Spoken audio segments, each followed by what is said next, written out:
Welcome again to Joe Stunner Boxing. Just a few random thoughts about Eddie Hearn and Dillian Whyte, because I'm just wondering about the status of their relationship. Because if you remember, when Dillian was found to have an adverse finding, as they now say, and Eddie was asked about it, he immediately said, well, I don't represent him. It was almost saying, well, you're on your own, mate. Bye. See you later. And then Dillian released a statement saying, I wasn't allowed to plead my case and I've been taken off the bill. And so it seemed that there was a hint of dissent between the two. And then since then, Eddie's been asked by several interviewers, most recently an interview I saw that I think was done earlier today, or was it late yesterday, it might have been.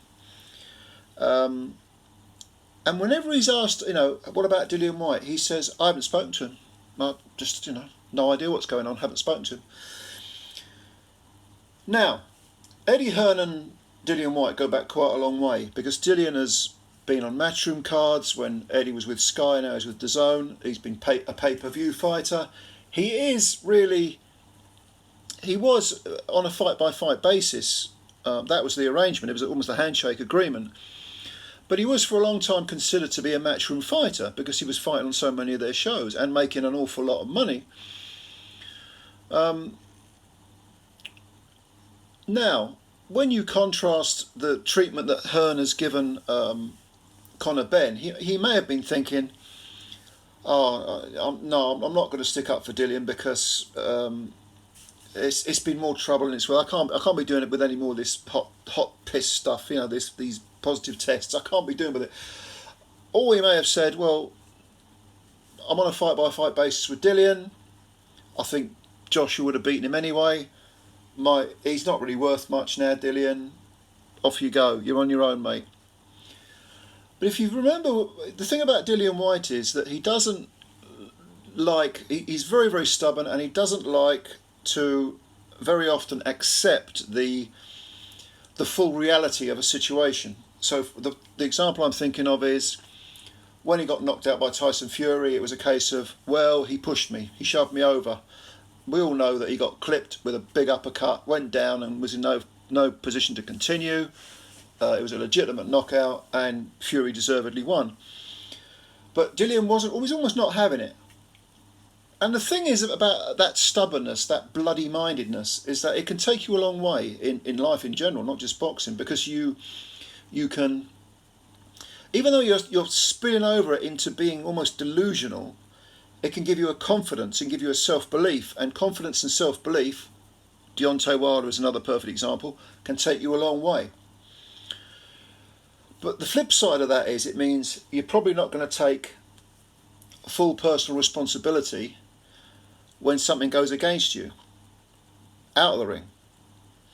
In fact, what you might do is you might look for someone else to carry the can. And I just wonder if Dillian is looking at his options, shall we say, with Eddie Hearn.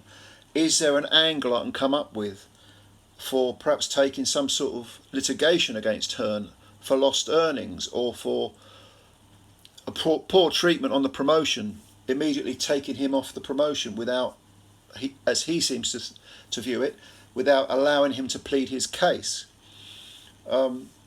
It does seem that the relationship has, well, it seems like there is no relationship. It seems like it's either completely broken down, and even if there isn't any sort of enmity, there's no communication at all. There's no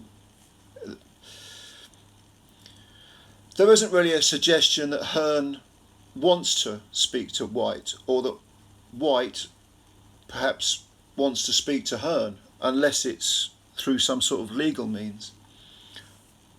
This could be nothing. I'm surmising entirely here. I could be, whistling out my backside, but I do feel that there's a chance that Dillian Whyte might have something to say about Eddie Hearn. And it wouldn't surprise me if he did it in a litigious way through his lawyers.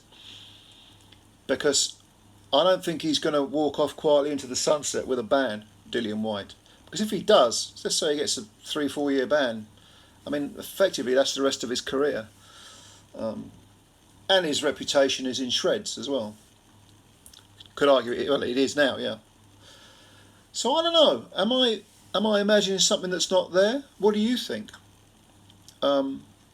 Maybe you've heard interviews and you can read between the lines like I've tried to do, but it does seem, especially as Hearn is someone who will frequently talk about.